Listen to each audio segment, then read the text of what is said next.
दुनिया में सब चीज़ मिल जाती है, केवल अपनी गलती नहीं मिलती। दोस्तों ध्यान रखें, अपनी कमियां पूरी दुनिया से छुपाइए, लेकिन अपनी कमियां कभी खुद से मत छुपाइए, क्योंकि अपनी कमी खुद से छुपाने का मतलब है अपने आप की उन्नति रोकना। इसी सोच और विचार के साथ आप सभी का स्वागत आपके अपने कार्यक्रम धरती दोहरारी में। स्वीकार करें कोमल कौशिक का प्रणाम। व्यक्ति विचारों से निर्मित प्राणी होता है। हम वही होते हैं जो हमारी सोच ने बनाया होता है। और आज के हमारे मेहमान ऐसे ही व्यक्तित्व हैं जिनकी सोच में सदैव एक ही ध्येय रहा है, लर्निंग एंड शेयरिंग। आइए मिलकर के स्वागत करते हैं आज के हमारे मेहमान पवन झा, जो कि एक टेक्नोक्रेट और फिल्म इतिहासकार हैं।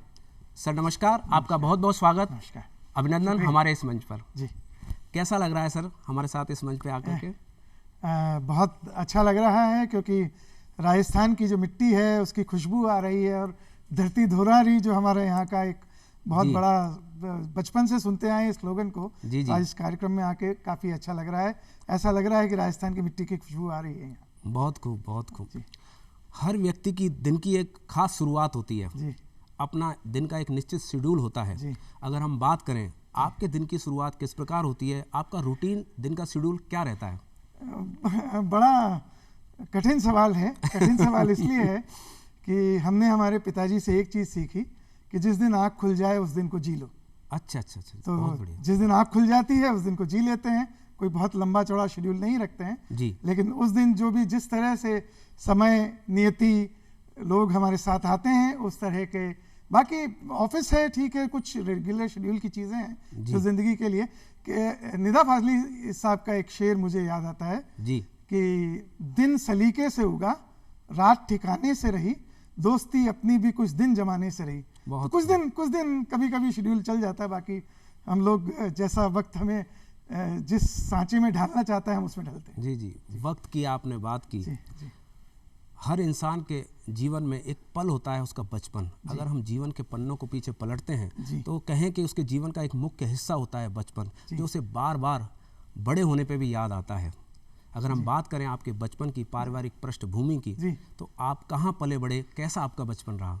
जी, बचपन तो देखिए वो गलियां हैं जिनको कि जो आपके आगे की भविष्य का सारा फाउंडेशन, जो नींव होती है, वो सारा उसी में होता है। तो आपके जो कोर वैल्यूज़ हैं वो आपकी फैमिली में अपब्रिंगिंग से आती हैं, आपके आसपास के वातावरण से आती हैं, और फिर कई यादों का इतना खूबसूरत हिस्सा होता है, क्योंकि उस समय आपको किसी से लाग लपेट नहीं होती, ज़रूरतें नहीं होती आपकी ज़िंदगी में, उतनी परेशानियां नहीं होती, तो आप बड़े बेतकल्लुफ़ होकर जीते हो। तो वो यादें तो कभी आदमी भूल नहीं सकता।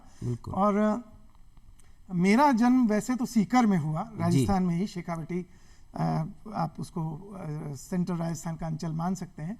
और मेरे फादर जो थे वो इलेक्ट्रिसिटी बोर्ड में इंजीनियर थे, और ट्रांसफरेबल पोस्ट थे, तो हम बहुत जगह रहे, कोटा रहे, सवाई माधोपुर रहे, उदयपुर रहे, जयपुर रहे।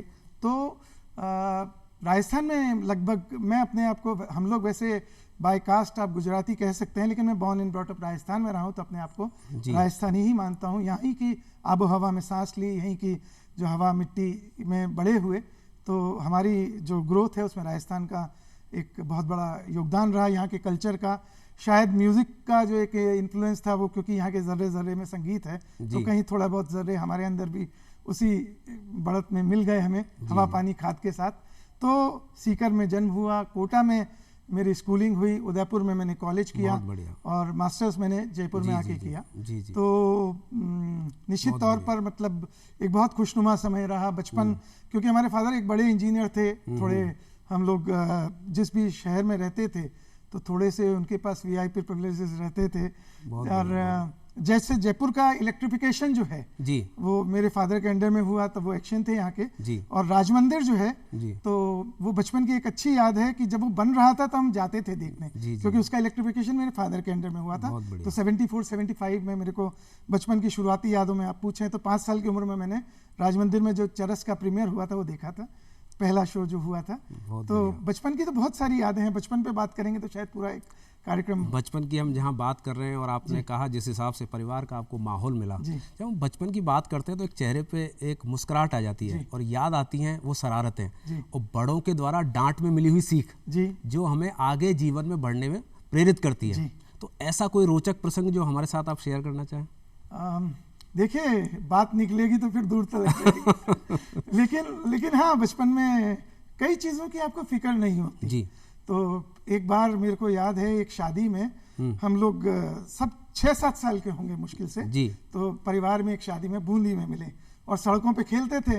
हमारा एक लीडर, हमारा एक भाई हुआ करता था, 2 साल बड़ा होता था, तो 2 साल बड़ा ही एक बड़ा लीडर होता था। उसने कहा मैं फिल्म दिखाने ले चलता हूँ, तो हम पैदल वो बूंदी में 4 किलोमीटर दूर टॉकीज था, वहाँ चले गए बिना घर पे किसी को बताया। शादी में सबका घर सब तैयारी चल रही है और हम सब वहाँ पहुंचे और फिल्म चल रही थी पुतली बाई। अच्छा। अब हमने कहा आए हैं तो फिर देख के जाएंगे। बिल्कुल। लेकिन इंटरवल तक थोड़ा डर लगा तो घर आए। फिर घर आके देखिए उस दौर में जो पिटाई होती थी मतलब उसका हम आज हमारे टीचर्स का और बड़ों का शुक्रगुजार हैं कि उस वजह से कहीं ना कहीं एक राह हमें मिली। मतलब आज के दौर में तो वो बहुत मुश्किल हो गया है कि बच्चों को आप उस तरह से मतलब कंट्रोल में लाएं। आजकल तो ज़माना बच्चों का है, उनके इशारे पे बड़े चलते हैं। लेकिन हम उस दौर में जिए हैं जहाँ पे 1 रुपए की बॉल के लिए 1 रुपए मांगने के लिए भी पिताजी का मूड 7 दिन तक देखना पड़ता था कि आज उनका मूड कैसा है। तो कहीं शायद वो जो एक हम लोगों के पास हम लोग मेरे फादर जो है बड़े स्ट्रगल से उठकर इंजीनियरिंग पोस्ट पे आए थे, तो उन्होंने कहीं अपनी वो ज़मीन नहीं छोड़ी। तो हम लोग कभी भी उस प्रिविलेज उसमें नहीं रहे, वीआईपी कल्चर में नहीं रहे। हालांकि वो बहुत बड़ी पोस्ट पे थे, हमें कुछ तरह के एक्सेस मिल जाते थे, लेकिन फिर भी फादर बहुत सिंपल तरह से उन्होंने हमें ज़िंदगी में जीना सिखाया। और शायद इसीलिए हम आज की तारीख में बहुत सारी ऐसी चुनौतियाँ हैं, हम उस कंफर्ट जोन में कभी नहीं रहे। तो उस कंफर्ट जोन में नहीं रहने का जो फायदा है वो हमें आज मिलता है। बहुत बढ़िया। बहुत हायर एजुकेशन की अगर हम आपकी बात करें, 1991 में आपने बीएससी किया कंप्यूटर साइंस में मोहनलाल सुखाड़िया यूनिवर्सिटी से, और एमसीए किया कंप्यूटर में राजस्थान यूनिवर्सिटी से 1994 में। अगर हम बात करें ग्रेजुएशन और पीजी में, आपने कंप्यूटर विषय ही क्यों चुना? उसके पीछे कोई खास वजह या कोई प्रेरणा? एक देखिए, हमारे पिताजी ऐसे थे और हमारी माँ भी, जिन्होंने कभी शायद पढ़ाई के लिए कुछ नहीं कहा होगा। उनको पता था ये रास्ता मतलब अपने आप ढूंढ लेंगे। जो बच्चे हैं उनको इतना काबिल बनाए, उनको कुछ नहीं बनाए लेकिन इतना काबिल बनाए कि वो अपने निर्णय खुद लेना सीख लें। तो हमारे पिताजी ने हमारे कैरियर में, हमारी पढ़ाई में कभी कोई किसी का उस तरह का सवाल नहीं किया। वो खुद भी बहुत बिजी रहते थे, लेकिन उन्होंने सिर्फ एक सीख दी कि भाई कुछ भी बनना, बस इंजीनियर मत बनना। अच्छा। कि भाई ये सरकार में जो है लोगों की केवल आप बड़े लोगों की वो करते रहोगे, 17 साल तक प्रमोशन नहीं होंगे, 20 साल तक ये होगा। उस समय जब मैं 85, 86, 87 की बात बता रहा हूँ, तब तो आदमी के पास कैरियर भी क्या होता था, डॉक्टर या इंजीनियर, उसके अलावा कुछ और प्रोफेशन सोचता नहीं था। तो पिताजी ने कहा कि कुछ भी बनना तो इंजीनियर मत बनना, है ना, क्योंकि मैं बन के आज उस पे हूँ, लेकिन आज भी इस बड़ी स्थिति पे आने के बाद भी बहुत इंडिपेंडेंट नहीं, क्योंकि कहीं ना कहीं जो एक व्यवस्थाएं हैं, सरकारें हैं, जिस तरह से हमारे ये सारे वो काम करते हैं, तो आदमी थोड़ा बंधन में काम करता है। तो उन्होंने पूछा क्या करना चाहते हो, तो उस समय कंप्यूटर बिल्कुल नया एक विषय था। मैंने कहा कंप्यूटर में कुछ भी मेरा इंटरेस्ट है, और मेरे को देखिए डेटा का, एनालिटिक्स का और स्टैटिस्टिक्स का बचपन से शौक था। तो क्रिकेट में, सिनेमा में जो आंकड़े होते थे उस दौर में, मतलब 6 साल 7 साल की उम्र में भी ये था कि यार ये पहली फिल्म उसने ये की थी और उसने उस मैच में ये रन बनाए थे। तो उस बचपन में भी, और या पूरी कॉलोनी की टेलीफोन डायरेक्टरी मुझे याद होती थी। तो किसी को किसी का नंबर पूछना होता तो मेरे पास फोन आता था। तो इस तरह का एक दिमाग में वो नंबर्स को कंप्यूट करने का एक शौक था, तरीका था। तो कंप्यूटर से एक जगह दिखी, और 11th क्लास में ही मैंने कंप्यूटर्स का पहला कोर्स किया, और उसमें एक बहुत बड़ी बात सीखी। वो प्राइवेट कोर्स था, और मेरे बगल में एक जो बुजुर्ग थे, वो 70 साल के बुजुर्ग उसी क्लास में बैठे थे। मैंने कहा अंकल आप तो रिटायर हो गए, आपको पढ़ने की क्या जरूरत है ना? बोला कि मैं आर्मी में था, आर्मी से रिटायर हो गया हूँ, लेकिन मेरे को सीखना तो जिंदगी भर है। बिल्कुल। उसी दिन मेरे को एक सीख मिली कि जो ये पढ़ाई कभी नहीं खत्म होनी, और एक मेरा ध्येय हमेशा रहा, या मैं कोई मेरे से पूछता है कि आप क्या करते हैं, तो मैं कहता हूँ once a student always student. तो मैं जिंदगी का एक स्टूडेंट हूँ, जिंदगी जो सिखाती है हम सीखते हैं। बिल्कुल, बहुत बढ़िया, बहुत बढ़िया। तो पिताजी का श्रेय रहा कि उन्होंने कहा इंजीनियर मत बनना, तो कंप्यूटर की राह मैंने चयन की, उन्होंने कोई उस पर वो नहीं किया, और धीरे धीरे वो राह मिलती गई। बहुत बढ़िया। इसी कंप्यूटर की पढ़ाई से आगे आपका सफ़र आता है राजस्थान गवर्नमेंट की राजकॉम कंपनी, जहाँ आपका पहला पोस्टिंग हुआ 1995 में, और वहाँ आप 2000 तक रहे। तो ये आपका पहला पोस्टिंग और अनुभव कैसा रहा आपका? जी, ये बड़ा बड़ा मज़ेदार कहानी है इसके पीछे थोड़ी सी। दरअसल कॉलेज ख़त्म करते ही हम लोग ने चेन्नई में एक कंपनी ज्वाइन की थी ट्रेनी की तरह से, जी, जहाँ पर मल्टीमीडिया का काम होता था। तो कंप्यूटर में भी बहुत सारे फील्ड होते हैं। हाँ जी। तो उन दिनों आपको याद होगा दिव्या भारती की डेथ हुई थी, और दिव्या भारती की कुछ अधूरी फिल्में, चेन्नई की एक कंपनी थी, ग्राफिक कंपनी, जो इंडिया की 2nd नंबर की सॉफ्टवेयर एक्सपोर्टर थी जी। तो हम लोगों ने वहाँ एज ए ट्रेनी ज्वाइन किया, और वहाँ एक काफ़ी बड़ा मल्टीमीडिया का सॉफ्टवेयर हम 2 जनों ने मिलकर बनाया। और लेकिन वहाँ साउथ और नॉर्थ का थोड़ा डिवाइड था जी। तो हमारी टेक्निकल टीम्स में इतना नहीं था, लेकिन जो एडमिनिस्ट्रेटिव टीम्स, तो हम लोगों को थोड़ी हिकारत भरी नजरों से देखते थे कि हम 2 जने नॉर्थ इंडिया के थे, बाकी 30 जने साउथ इंडिया के थे जी। तो कहीं थोड़ा सा भेदभाव था, तो हमने कहा यहाँ काम नहीं करना। तो साल भर काम करने के बाद वापस जयपुर आ गए। हमारे फादर यहीं पोस्टेड थे, कुछ दिन तक काम नहीं किया। तो हमारे साथ के कुछ पढ़ने वाले दोस्त थे, तो उस समय राजस्थान सरकार को कुछ 20-30 लाख का बजट मिला था जियोग्राफिकल इंफॉर्मेशन सिस्टम्स को इम्प्लीमेंट करने का, जिसमें राजस्थान के 40,000 गांवों को डिजिटाइज करना था और कंप्यूटर पे उनका एक क्वेरी सिस्टम बनाना था। फॉर एग्जांपल कि राजस्थान में अगर कहीं मलेरिया फैलता है किसी गांव में, तो 9 किलोमीटर के जद में कितनी जनसंख्या आएगी, क्या कहाँ वहां कैसे पहुंचा जा सकता है। तब तक गूगल मैप्स वगैरह नहीं थे, तब तक गूगल था भी नहीं। तो हम लोगों ने ज्योग्राफी, तो मैं तो उस दौर में वहां से आया था। उस दौर में एक काम और था कि राजस्थान में बजट पेश होता था, जो मुख्यमंत्री या वित्त मंत्री पेश करते थे। तो यहाँ पर एक डीएस प्लान थे उस समय, डिप्टी सेक्रेटरी, उनको पता लगा कि मैं वहां से आया हूँ किसी मित्र के थ्रू। तो हम लोगों ने एक नया काम शुरू किया कि उनके साथ बैठ के हम बजट की जो विधानसभा में जब उस समय वो पढ़ रहे हैं, तो जो एनिमेशन है, क्योंकि मैं वहाँ मल्टीमीडिया से आया था, तो हम लोग साथ लाइव प्रेजेंट करते थे। उसी दौर में उनका एक GIS का सिस्टम इम्प्लीमेंट हुआ, लेकिन वहाँ क्या समस्या आ गई कि उनको जो यहाँ पे अधिकारियों को, जो IAS ऑफिसर थे, उन लोगों को जो चाहिए था उस सिस्टम से वो चीज सॉल्व नहीं हो रही थी, वहाँ के जो लोग थे। तो मेरे एक दोस्त ने कहा, यार हम लोग बहुत बड़ी समस्या में हैं, जिस कंपनी से खरीदा है वो कह रहे 30 लाख रुपए और दो और 3 महीने लगेंगे, तो क्या आप देख सकते हो एक बार।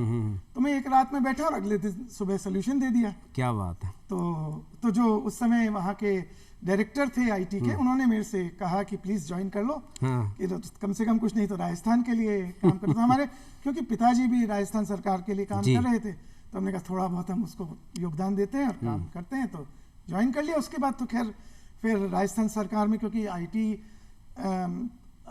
आना शुरू हुआ था, तो हमने बहुत बड़े बड़े प्रोजेक्ट किए। इनफैक्ट हमने ये जो GIS का प्रोजेक्ट किया था, इसको ESRI, जो वर्ल्ड की सबसे बड़ी कंपनी है आज भी GIS की, उससे पूरे इंडिया में बेस्ट यूजर एप्लीकेशन का अवार्ड भी हमको मिला था। तो हम लोग आंध्र प्रदेश की तरह बहुत ज्यादा प्रचार नहीं करते थे, लेकिन हम लोग भी IT में काफी बड़ा काम कर रहे थे। जी, बहुत बढ़िया। आगे इलेक्शन रिफॉर्म की अगर हम बात करें, भारतीय चुनाव आयोग ने 1998 में 3 स्टेट को EVM वोटिंग मशीन को ट्रायल बेस के लिए चुना, जिसमें MP, दिल्ली और राजस्थान। टोटल साइज 16 विधानसभाएं थी, उनमें से राजस्थान की 5 विधानसभाओं को चुना गया था। तो ट्रायल बेस्ड जो वोटिंग मशीन का यहाँ इम्प्लीमेंटेशन का कार्य था, उसमें आपकी बड़ी महती भूमिका रही। तो ये किस तरीके से सफल हो पाया, कैसे क्रियान्वयन हुआ इसका? उससे पहले देखिए, मैं इलेक्शन प्रोजेक्ट तो हम लोगों के लिए बहुत इंपॉर्टेंट प्रोजेक्ट था, क्योंकि हम इलेक्शन का उस दौर में, अगर आपको पता होगा, लाइव रिजल्ट्स का जो है डेटा का है, पोलिंग है, तो मैं राजस्थान के लिए नोडल ऑफिसर हुआ करता था इलेक्शन कमीशन के लिए। अच्छा। जो राजस्थान गवर्नमेंट की तरफ से राजस्थान को रिप्रेजेंट करता था टेक्नोलॉजी के लेवल पे, टेक्निकल लेवल। हाँ, तो यहाँ पे भी जो इलेक्शन कमिश्नर थे उनके साथ काम करते थे, और फिर हम दिल्ली में जाके भी काम करते थे। तो हमने पहले तो इलेक्टोरल रोल्स को कन्वर्जन का काम किया कि कैसे डिजिटाइज किया जाए वोटिंग रोल्स। उसके बाद जो लाइव ट्रांसमिशन है कि पूरे स्टेट के जितने भी जहां से डेटा कलेक्ट हो रहा है, जितने पोलिंग बूथ्स हैं, वहां से कैसे डेटा आना है, और जहां इलेक्शन के काउंटिंग हो रही है वहां से लाइव डेटा कैसे आना है, लाइव और ऑथेंटिक। तो उसमें भी I used to be the nodal officer. And उसके साथ साथ हम लोग उस दौर में तो टीवी पे इतना सैटेलाइट चैनल्स वगैरह का इतना वो नहीं हुआ था, तो हम लोग जयपुर शहर में और कई अन्य शहरों में लाइव प्रोजेक्टर लगा के, जैसे हमारे छोटी चौपड़ है यहाँ पे लगा के, बनी पार्क है, अलग अलग शहरों में लाइव ट्रांसमिशन भी करते थे। उसी समय में 98 के इलेक्शंस में हमारे पास EVMs के लिए वहां से आया कि राजस्थान की 5 असेंबलीज को EVMs के लिए चुना गया है, तो मैं उसका टेक्नोलॉजी नोडल ऑफिसर था। जी। इलेक्शन डिपार्टमेंट से जो एडमिनिस्ट्रेटिव ऑफिसर थे मिस्टर परमार थे, जी। तो हम दोनों ने मिलकर जो उस 5 विधानसभा के लिए किस तरह से टीम्स को तैयार करना है, किस तरह से वो काम करेंगी। इनफैक्ट हम लोगों ने दूरदर्शन के लिए एक फिल्म भी बनाई, क्या जो सबसे बात है। पहली फिल्म थी जो पूरे नेशनल दूरदर्शन पे बहुत किस बढ़िया। तरह से वो ईवीएम में आपको वोटिंग करनी है। तो एक फिल्म की जो स्क्रिप्ट थी वो भी हम लोगों ने काम किया, उसका एक किस्म का जो टेक्निकल सुपरविजन था वो भी हम लोगों के पास था। ओके, जी। बहुत बढ़िया। जी। आपने देश विदेश की कई नामी आईटी कंपनियों के साथ अपनी तकनीकी सेवाएं दी जी। हैं जी। और समय समय पर बड़े बड़े प्रोजेक्ट से जी। आपने अपनी दक्षता से अपनी योग्यता का लोहा मनवाया है। और इसी कड़ी में 2012 में UITAI जी। यानी कि unique identification authority of India का आधार कार्ड प्रोजेक्ट से आप जुड़े, जी। जिसमें आपने एनरोलमेंट सर्वर और ई आधार में विशेष रूप से आपका योगदान रहा। तो ये प्रोजेक्ट आपको कैसे मिला और कैसे इसमें सफलता मिली? जी, देखिए, जो UIDAI है वो बेसिकली एक एडमिनिस्ट्रेटिव गवर्नेंस बॉडी है जी। जो आधार को ओन करती है, उसकी पूरी अकाउंटेबिलिटी, जो टेक्नोलॉजी सिस्टम है जिसके हेड नंदन नीलकनी रहे। हाँ जी, हाँ जी। और उस दौर में इम्प्लीमेंटेशन शुरू हुआ था, तो उसके 2 बड़े बड़े हिस्से थे। एक तो था एनरोलमेंट, यानी जी। कैसे आदमी को उसके अंदर उसका आधार के Enroll लिए करना है। सिस्टम में आए, जी। उसका डेटा वहां पर आए। और दूसरा था ऑथेंटिकेशन, कि जब एनरोल हो जाए तो उसको कैसे आप वैलिडेट करोगे कि इसका आधार सही है नहीं। तो शुरू के दौर में एनरोलमेंट पे फोकस था, ऑथेंटिकेशन बहुत बाद में शुरू हुआ। तो जब मैंने आधार प्रोजेक्ट को ज्वाइन किया था तो I was the core architect for the enrollment server part. जी। उस समय 10-15 करोड़ करीब एनरोलमेंट्स हुए थे, और उसको हम करीब 80-90 करोड़ तक, जब तक मैं वहाँ रहा, तो उसमें जो एनरोलमेंट सर्वर में किस तरह से आपके रजिस्ट्रार से पैकेट्स आने हैं, और कैसे वो स्केल होगा, कि किन टेक्नोलॉजीज के बेसिस पे रोजाना के अगर 1 करोड़ पैकेट्स आ रहे हैं, कैसे स्टोर होंगे, कैसे सिक्योरिटी उनकी मेंटेन होगी, कैसे। तो 2012 से और 14 तक मैं इस प्रोजेक्ट में रहा। उसके बाद मेरे को ई आधार का प्रोजेक्ट भी दिया गया, क्योंकि उस दौर में ई आधार गवर्नमेंट उस समय आधार डिलीवर नहीं कर पा रही थी, जो हमारा प्रिंटेड आधार है। तो ये हुआ कि आप उस पर ले सकते हैं। तो शुरुआत में उस पर करीब 20 से 30 हज़ार डाउनलोड्स रोज होते थे, और कहीं वो सिस्टम उतना स्केल नहीं था। तो as an architect I work for scaling up of that system, और उसको हमने 5 लाख 10 लाख आधार तक स्केल किया। एंड उस तो UIDAI में तो बहुत अच्छा एक एक्सपोजर रहा 2-3 साल में, जिस तरह का हमने काम किया। और करीब 1 अरब तक पहुंच गया था जब मैंने UIDAI को किसी एक बहुत व्यक्तिगत वजह से उस प्रोजेक्ट को मेरे को छोड़ना पड़ा। बहुत बढ़िया। हमने आपके इतने प्रोजेक्ट्स और इतनी आपकी तकनीकी, आपकी योग्यता को देखा। आज हम कह सकते हैं कि बिना तकनीक के कोई भी क्षेत्र कहें सफलता नहीं पा सकता। किसी भी क्षेत्र में सफल नहीं हो सकते आप। पर जहाँ विकास होता है वहाँ चुनौतियाँ भी आती हैं। और आप नेशनल साइबर, एक तरह से कहें सिक्योरिटी काउंसिल के आप मेंबर हैं। तो साइबर क्राइम एक बहुत बड़ी चुनौती है। तो आमजन इससे कैसे निपट सकता है, और तकनीकी रूप से कितने हम सक्षम हो पाएँ इससे निपटने में? जी, देखिए, साइबर क्राइम क्या है, कुछ नहीं है। देखिए, जब से हमारी मानव जाति बनी है, मैं तो ये कहूँगा, इंसान जब से बना है, तो भगवान ने उसे अच्छा और बुरा दोनों दिया है। बिल्कुल। तो क्राइम तो जब से हमारी सोसाइटी बनी है, जब से लोग साथ आने लगे, तब से क्राइम हमारी जिंदगी का अच्छा हिस्सा है। गुड और बैड से मिलके ही दुनिया बनती है। केवल गुड की दुनिया नहीं हो सकती, केवल बैड की दुनिया नहीं हो सकती। अब प्रॉब्लम ये है कि पुराने दौर में जो क्राइम होता था, वो आदमी इसलिए करता था कि उसको जरूरत थी, इसलिए करता था कि उसको पैसे चाहिए, उसका कर्जा चुकाना है, उसके पास पैसा नहीं है, बहुत गरीब है। तो अमूमन वो चक्कू उठाता था, वो हथियार उठाता था, और कहीं ना कहीं वो लूटपाट उसने शुरू की, किसी ऑपरेशन के अगेंस्ट उसने किया, उसके ऊपर कुछ अत्याचार हुए, कुछ ऐसे कारण होते थे। लेकिन आज के दौर में जो साइबर क्राइम है वो एक बहुत अलग है, क्योंकि उसमें जो क्रिमिनल्स हैं वो बहुत पढ़े लिखे लोग हैं, वो बिना पढ़े लिखे लोग नहीं है, जो वो शातिर लोग हैं। बिल्कुल, बिल्कुल। और वहाँ अधिकतर लोग कहीं ना कहीं जो क्राइम करते हैं वो सिर्फ अपनी श्रेष्ठता साबित करने के लिए करते हैं, या फिर बहुत बड़े स्केल पे जहाँ पे फ्रॉड होना है वहाँ पर करते हैं। तो या किसी की फितरत ही ऐसी है कि उसको परेशान करना है, कुछ ना कुछ कहीं वो करना है। तो इसमें क्या है, आदमी जो शिकार होता है उसकी दो सबसे बड़ी कमियां हैं जी जिसके साथ खेला जाता है। जी जी एक तो है इग्नोरेंस यानी अज्ञान, और एक है ग्रीड यानी कि लालच। दो ही तरीके से उसके सामने कांटा डाला जाता है। बिल्कुल या तो उसको पता नहीं है, बिल्कुल। अब जैसे फॉर एग्जांपल आप मोबाइल फोन यूज करते हैं, लेकिन मोबाइल फोन में आपका डेटा कहाँ कहाँ जा रहा है, कहाँ कहाँ जाते हैं। जब आप किसी ऐप पे आई एग्री करते हैं बिना पढ़े हुए कि ऐप क्या क्या कर सकती है, क्या क्या डेटा मेरा ले सकती है, तो ये एक अज्ञानता है हम सब में। और पहले मुझे लगता था शुरुआती दौर में कि ये अज्ञानता सिर्फ कम पढ़े लिखे लोगों में है, या घर में जो महिलाएं हैं उनमें है, या जो बच्चे हैं जो स्कूल जाते हैं जिनके पास मोबाइल फोन है, क्योंकि आज की तारीख में मोबाइल सबके पास है।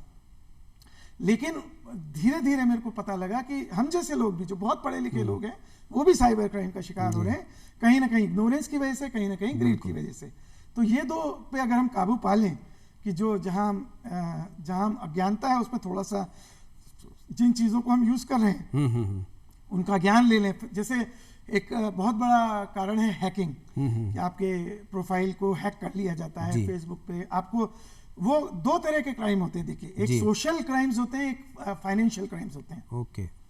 तो सोशल क्राइम में तो क्या है, आपको कहीं क्या कहते हैं, आपको कहीं बदनाम करना है, आपका कुछ प्रोफाइल पे हैक करके कुछ भी आपने उटपटांग डाल दिया, कुछ भी वो कर दिया। और फाइनेंशियल क्राइम मीन्स कि आपके बैंक अकाउंट में से पैसे निकाल लिए। तो दोनों क्राइम्स अलग अलग हैं, लेकिन दोनों के कारण एक ही है कि आज हमारे सामने विश्व इतना फैल गया है कि हम बहुत सारी चीजें करते हैं लेकिन समझते नहीं है। इवन हमारे घर में जो टीवी है उसके रिमोट के हमें फंक्शंस नहीं पता, कि वो 10 में से हम केवल जितना काम है उतना करते हैं, लेकिन वो टीवी क्या कर रहा है, क्या डेटा में, एलेक्सा हम यूज करते हैं या कोई भी इस तरह का डिवाइस आज की तारीख में करते हैं, स्मार्ट गैजेट्स यूज करते हैं, तो हम बिना सोचे समझे उसमें लोकेशन की परमिशंस दे देते हैं, बिना सोचे समझे हम उसमें पढ़ते नहीं है कि इसके क्या क्या। तो हमें कम से कम जिस चीज को हम अपने यहाँ सॉफ्टवेयर को इंस्टॉल कर रहे हैं, मोबाइल ऐप्स में यूज कर रहे हैं, उनको थोड़ा सा समझना चाहिए कि वो क्या हमारा नुकसान कर सकती हैं। और जो, क्योंकि पहले देखिए आदमी एक आइसोलेशन में रहता था, तो क्राइम करने के लिए अगर मेरे को आपके साथ कुछ क्राइम करना है तो मेरे को आपके घर जाना है, बिल्कुल, घर का दरवाजा खोल के, मैं उसमें 7 दरवाजे होंगे तो अंदर जाऊंगा। रिमोट वर्ल्ड में क्या है कि आज न्यूजीलैंड में बैठा हुआ कोई आदमी, अमेरिका में बैठा हुआ आदमी भी आपके उस कोने का एक्सेस है, उसे वो देख पा रहा है। तो इसलिए हमें और ज्यादा सावधान होने की जरूरत है। जैसे मोबाइल पे अगर हम ड्यूअल ऑथेंटिकेशन लगा दें, जो दोहरी प्रणाली है सुरक्षा की, तो शायद बहुत से लोगों को उसमें जो उनके गलत यूज से उनके अकाउंट्स यूज होते हैं वो बच जाएंगे उसमें। तो बहुत छोटे छोटे आसान तरीके हैं कि एक चैनल की बजाय 2 चैनल यूज करें, पासवर्ड एक चैनल से लें, लॉगिन एक चैनल से करें। तो ये आज की तारीख में जितने बड़े सिस्टम से सब आपको इस तरह की प्रणालियां देते हैं। बिल्कुल, बहुत ही अच्छी उपयोगी जानकारी हमें लगता है हमारे दर्शकों के लिए बड़ा ही ये उपयोगी जानकारी होगी और इससे लाभ ले पाएंगे और सतर्क रह पाएंगे। आगे हम बात करते हैं पूर्वजों या इतिहास से प्राप्त अनमोल अमानत कहें, वो एक अनमोल धरोहर होती है, और आने वाली पीढ़ियों के लिए हमारी धरोहर को सहेजना हम सभी का कर्तव्य होना चाहिए। और ऐसी ही धरोहर है हमारी पुरानी फिल्में और उनका संगीत। आप काफ़ी मीडिया हाउसेस से जुड़े हुए रहे और पुरानी फिल्म और संगीत के बारे में आपने काफ़ी लिखा है, तो ये कैसे इंटरेस्ट पैदा हुआ, कैसे इसकी शुरुआत हुई? देखिए, वो है ना कि बचपन से ही घर में कुछ ऐसा माहौल था, और हमारे पिताजी को भी शौक था गैजेट्स का, हमारी मदर भी म्यूजिक में बहुत कुछ थी, गाती थी वो एक्चुअली, लेकिन उन्होंने एज ए करियर उसको ऑप्ट नहीं किया। एंड उस समय जैसे फतेह कुमारी व्यास थी, तो उनके कंटेम्परेरी वो थी जो राजस्थान की बहुत फेमस लोक गायिका हैं, तो उन दोनों में ही कंपटीशन होता था, लेकिन उन्होंने कभी एज ए परस्यू नहीं किया म्यूजिक को। तो यहाँ महारानी कॉलेज से उन्होंने म्यूजिक में एमए किया था मेरी मदर ने, और लीलावती अड़सुले थी उनकी शिष्या थी, लेकिन उन्होंने ऐसे करियर कभी उसको ऑप्ट नहीं किया। लेकिन हमारे घर में संगीत हमेशा बजता रहा। माँ जब किचन में काम करती थी तब भी सुनते थे, बर्तन वो कर रही हैं तब भी सुनते थे, या रिकॉर्ड प्लेयर हमारे यहाँ होते थे। तो बचपन से हमने सलील चौधरी, जयदेव, कुमार गंधर्व, भीमसेन जोशी, इनको मतलब सुना है, जो अच्छा संगीत था। और हमारे पिताजी थे जो बचपन में 4 साल की उम्र में कहते थे कि रेडियो सीलोन लगाओ या रेडियो ऑस्ट्रेलिया पे कमेंट्री आ रही है तो वो लगाओ। तो बचपन के हमारे जो खेलने खिलौने थे ना कि वो रिकॉर्ड प्लेयर होते थे 4-5 साल की उम्र में, या रेडियो होते थे कि जिसको ट्यून करना एक होता था। तो कहीं वहीं से एक शौक शुरू हुआ, माँ बाप से आया शौक था, जीन्स में था, तो वो शौक परवान चढ़ा और धीरे धीरे समझ में आने लगा कि सिनेमा उतना ही जरूरी स्कूल है जितना हमारा ये जो जितनी चीजें हमें सिनेमा सिखाता है जी, वो लगभग एक इनफॉर्मल सा स्कूल है। जो चीजें हम जाकर स्कूल में सीखते हैं, तो सिनेमा हमें जिंदगी के बारे में बहुत कुछ सिखाता है। जैसे आनंद जैसी फिल्म है, जैसे बावर्ची जैसी फिल्म है, तो बहुत कुछ हमें उससे जो life cinema is an education में हमेशा बिल्कुल बिल्कुल, तो वो एजुकेशन हमने पढ़ने के साथ साथ ली। बिल्कुल, कहीं उसकी इंपॉर्टेंस हमें पढ़ते समय ही पता लग गई थी। बिल्कुल, और कहीं हमारी मदर को भी शौक था, तो हम हफ्ते में 2-1 फिल्म तो देख ही लेते थे। जी जी, तो अलग अलग किस्म के सिनेमा में कहीं वहाँ हमेशा एक चीज आपने हमेशा सीखी कि सिनेमा आपको हमेशा मॉरल वैल्यूज, बिल्कुल, नेगेटिव सिनेमा 90s के बाद शुरू हुआ, लेकिन जब हम काम करते थे तब आपका हीरो जो है वो कहीं ना कहीं कुछ मॉरल वैल्यूज के लिए वर्क करता था, बुराई पे विजय के लिए करता था। बुरा हीरो था तो भी किसी बुरे के ऊपर विजय के लिए हम खुश होते थे उससे, लेकिन बहुत कुछ सीखते भी थे उससे कहीं ना कहीं। तो सिनेमा ने काफी बड़ा योगदान दिया। और जो आप सिनेमा की इम्पोर्टेंस की बात कर रहे हैं, जी जी, एक चीज आप बहुत ही देखिए, हमने मीरा को कभी नहीं सुना, बिल्कुल, हमने अमीर खुसरो को कभी नहीं सुना, हमने कबीर को कभी नहीं सुना। हमने पढ़ा है कि ये कबीर ऐसा लिखते थे, मीरा ऐसा लिखते थे, लता मंगेशकर ने मीरा को ऐसा गाया, जुतिका राय, लेकिन हमें नहीं पता कि इसमें से कितना अपभ्रंश है। जो ओरल हिस्ट्री में हमारा चलता आ रहा है, तो कई चीजें उसमें अपभ्रंश होती जाती हैं। बिल्कुल बिल्कुल। तो आज की तारीख में 80% जो अमीर खुसरो के नाम से चलते हैं या मीरा के नाम से चलते हैं, वो उनके है ही नहीं, कबीर के नाम से। ये हमें जब हम गहराई में जाते हैं तब पता लगता है। बिल्कुल, बिल्कुल। लेकिन क्योंकि हमारी ओरल हिस्ट्री कभी उसको डॉक्यूमेंट नहीं कर पाई, जी जी, कि मीरा कैसे गाती थी, कबीर कैसे सुनाते थे, अमीर खुसरो कैसे गाते थे। बिल्कुल। लेकिन सिनेमा और संगीत ने क्या किया, आवाजों को और तस्वीरों को सहेजना शुरू। बिल्कुल बिल्कुल। और आज हमें पता है कि बेगम अख्तर कैसे गाती थी, बिल्कुल। आज हमें पता है कि गौहर बाई कैसे गाती थी, गौहर जान कैसे गाती थी, जिन्होंने 1902 में रस के भरे तोरे नैन रिकॉर्ड किया था। वो आज भी सुरक्षित है वो रिकॉर्ड, जी जी, है ना। तो पिछले 100 सालों में ये एक बहुत बड़ी क्रांति रही कि हमने आवाजों को सहेजना शुरू किया।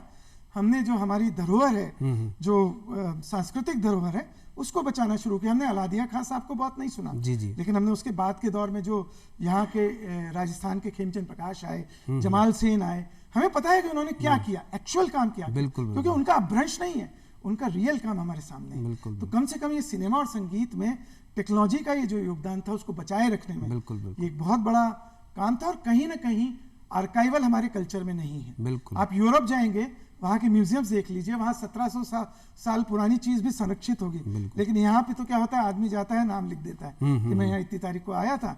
तो पुरानी धरोहरों के लिए हमारे खून में, वो कल्चर में नहीं है। जी जी। तो लेकिन उसको बचाए रखना बहुत जरूरी है, क्योंकि कहीं वही हमारे फाउंडेशन में है, बिल्कुल, वही हमारी भविष्य भी वही तय करती है। आज हम अपना चरित्र नहीं बदल सकते, क्योंकि चरित्र सालों के एक इतिहास से हमारे पास आया है। बिल्कुल। इंडिविजुअल की बात नहीं कर रहा, जब हम एक क्यूमुलेटिव नेशन की बात करते हैं, तो इस नेशन का एक इतिहास है, एक संस्कृति है, जो इसको सबसे अलग बनाता है। जी। तो उस संस्कृति में उस धरोहर को बचाए रखना बहुत जरूरी है। बिल्कुल बिल्कुल, बिल्कुल सही कहा आपने। जैसे कहा, फिल्मों से हमको मॉरल वैल्यूज मिलती है। और हम बात करें आम आदमी के बदलाव और सामाजिक सरोकार की दृष्टि से, फिल्मों का हमारे यहाँ बड़ा महत्वपूर्ण रोल रहा है। और गीत संगीत की आपने बात की, प्रकृति का कण कण गीत संगीत से भरा हुआ है। कहें कि गीत संगीत जीवन में ऊर्जा का संचार करता है। और गीत एक नदी की तरह है, जैसे नदी स्वयं अपना रास्ता बनाती है, ऐसे गीत संगीत लोगों के दिलों में स्वतः जगह बनाते हैं। और गीत एक व्यक्ति नहीं, पूरा समाज अपनाता है। और आपने पुराने संगीत को सहेजने के लिए इतना ज़बरदस्त काम किया है, और बड़े बड़े प्लेटफॉर्म पे आप एक तरह से कहते हैं ना, गीत और संगीत जोड़ता है लोगों को, तो इसी तरीके से आपने वो जोड़ने का काम किया है। तो हम चाहेंगे आप दर्शकों को और हमें भी ये जानकारी मिल सके कि पुराने संगीत को किस तरह के आपने रिकॉर्ड प्लेयर्स को ईजाद किया है, कैसे हम आपसे प्राप्त कर सकते हैं, या कैसे आदमी जुड़ सकता है उससे। जी, हमने ईजाद तो कुछ भी नहीं किया, केवल बचाए रखने की एक मुहिम है, जो करीब 30-35 साल पहले RMIM करके एक ग्रुप था हमारा, पूरे विश्वव्यापी ग्रुप था, राजस्थान का या जयपुर का नहीं था।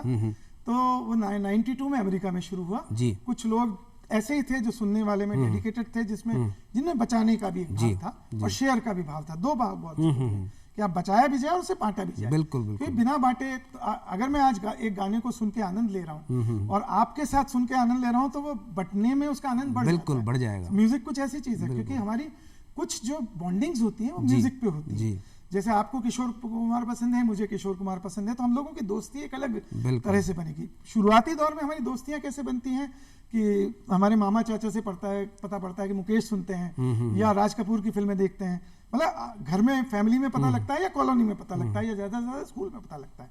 लेकिन जो दोस्तियां हमारी संगीत के माध्यम से होती हैं कि आपको भी पसंद है, मेरे को भी पसंद है, उसके माध्यम से जो हमारी दोस्ती बनेगी, रिलेशंस बनेंगे, वो शायद लंबे समय तक काम करते हैं, क्योंकि उनमें और कोई मतलब नहीं होता, केवल संगीत का मतलब होता है।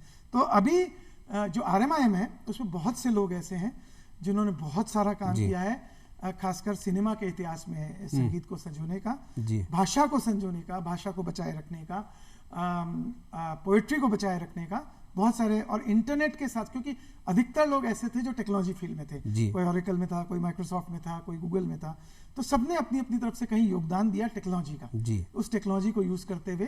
तो जैसे हमारे एक नरसिंह वागीश है अमेरिका में, उन्होंने 31 से लेकर 60 तक की करीब 10 DVD पे लगभग सारा संगीत सबको बना के शेयर कर दिया, जो उनके पास रिकॉर्ड थे उनको पूरा कन्वर्ट करके।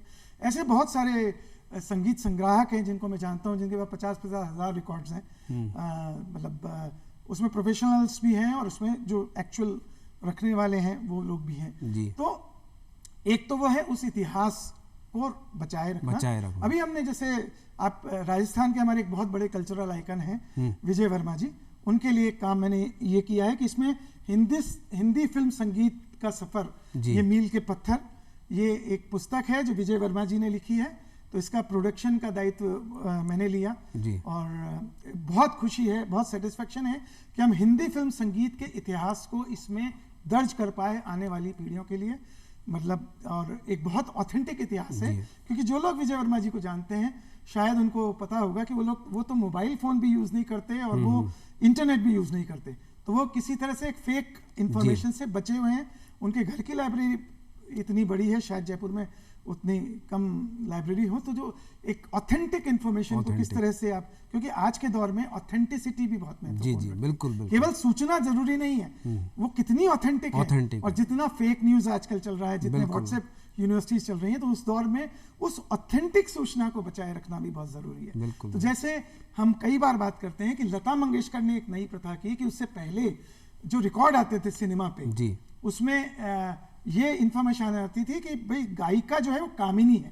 कामिनी मतलब लता मंगेशकर नहीं, जो मधुबाला महल में आएगा आने वाला गा रही हैं, तो उनके किरदार का क्या नाम है। तो अगर आप रिकॉर्ड देखेंगे महल के शुरुआती दौर के, तो उसमें ये नहीं आएगा कि आएगा आने वाला लता मंगेशकर ने गाया है, उसमें ये आएगा कि आएगा आने वाला कामिनी ने गाया है। तो लता मंगेशकर ने इसके लिए लड़ाई की कि यार गाया तो हमने है और हमारी आवाज घर घर तक पहुंच रही है, तो हमारा नाम जाना चाहिए। तो हमने फिर उस तरह की इंफॉर्मेशन ना सिर्फ इसमें दर्ज की, बल्कि उसके साथ का जो एक्चुअल सोर्स ऑफ ट्रुथ था कि उस दौर में जो रिकॉर्ड आया था उसको भी साथ में इसके दर्ज किया कि भाई इस तरह का रिकॉर्ड था, तो जो उनकी बात है उसको एक पुष्टि मिले। तो इसमें रिसर्च बहुत एक्सटेंसिव रिसर्च है, 3 से 4 साल का रिसर्च है, प्लस जो शुरुआती दौर के RC बोराल, पंकज मलिक से लेके RD बर्मन और AR रहमान तक के जो म्यूजिक मेकर्स हैं, उनके जरिए से, उनकी क्रिएटिविटी के और उनके एक क्रिटिकल एनालिसिस के जरिए हिंदी फिल्म संगीत के इतिहास को यहाँ पे संजोने की कोशिश की है। और ये एक ऐसा प्रोजेक्ट है जिसको करके मुझे बहुत खुशी मिली। बहुत बढ़िया, बहुत बढ़िया। अब हम आगे बात करते हैं, आप खुद एक कैंसर सर्वाइवल रहे हैं। जी। एक जीवन में आपके बड़ा ही दुखद समय आया और उससे स्वस्थ होने के बाद आपने ये ध्येय बनाया कि इस बीमारी से जो पीड़ित हैं या उनके परिवार की आप मदद करेंगे। तो आप किस तरीके से उनकी हेल्प कर पाते हैं, किस तरीके से उनको मोटिवेट करते हैं? जी देखिए, ये एक बहुत ट्रिकी क्वेश्चन है। उसका कारण ये है कि कैंसर नाम के बीमारी में ही इतना बड़ा मारक हथियार है कि वो केवल अकेले उस मरीज को नहीं बल्कि उस पूरे परिवार को अपनी चपेटे में ले लेता है। कैंसर बीमारी तो सिर्फ एक आदमी को लेती है, लेकिन उसके नाम में इतना बड़ा मारक, इतना क्षमता है कि पूरा परिवार कहीं ना कहीं उससे ग्रस्त हो जाता है। और एक डिप्रेशन का माहौल किसी उसमें हो जाता है। मुझे 2014 में जब मैं UIDAI के लिए काम कर रहा था, मैंने कहा हाँ जी, कि एक व्यक्तिगत वजह से छोड़ना पड़ा, तो उसका रीज़न ये था कि मुझे 4th स्टेज का कैंसर, जो फाइनल स्टेज होता है, वो डिटेक्ट हुआ था।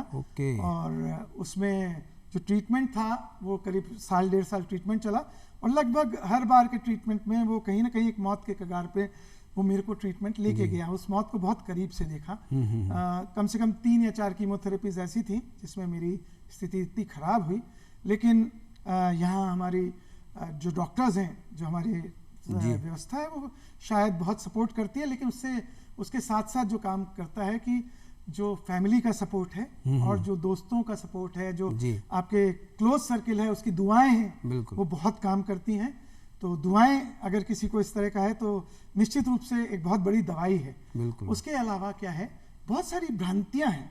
तो कहीं ना कहीं ये जितने भी प्राइवेट हॉस्पिटल्स हैं, बड़े अस्पताल हैं, ये उसका आज की तारीख में एक गैर ज़रूरी फ़ायदा उठाते हैं। मरीज़ जो पहले से परेशान है उसको कहीं उस कैंसर से डरा डरा के और परेशान करते हैं। तो पहले ये ज़रूरी है कि उस बीमारी को समझा जाए, उसके इलाज को समझा जाए कि और कहीं अच्छी जगह इलाज किया जाए, भरोसा रखा जाए। देखिए, मेंटल स्ट्रेंथ बहुत मैटर करती है इसमें, कि आप मेंटली कितने स्ट्रांग हैं। और मेरे ख्याल से हमारे भारतीय समाज की एक बहुत बड़ी मैं नेगेटिव एस्पेक्ट कहूँगा कि 2 बहुत नकारात्मक पहलू हैं उसके।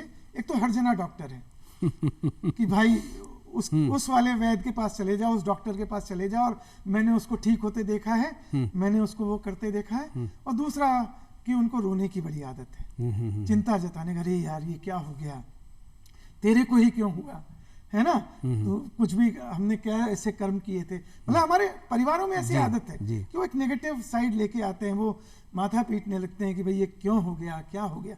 भाई आप ये सब चीज़ें छोड़िए, उन नकारात्मक लोगों से दूर रहिए और इलाज कराइए। इसका इलाज पॉसिबल है।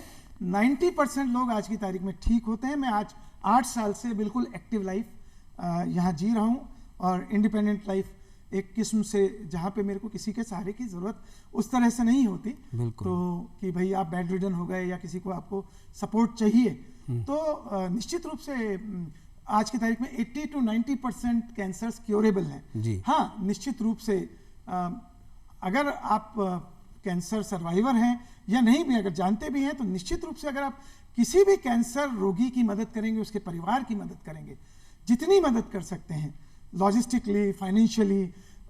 मेरे को तो कई लोग इसलिए भी बुलाते हैं कि हमारे फादर या हमारी मदर देख लेंगी कि भाई कैंसर से ठीक हुआ है, तो उनको कम से कम एक ऊर्जा मिलेगी। तो निश्चित रूप से मैंने इसका प्रभाव देखा है।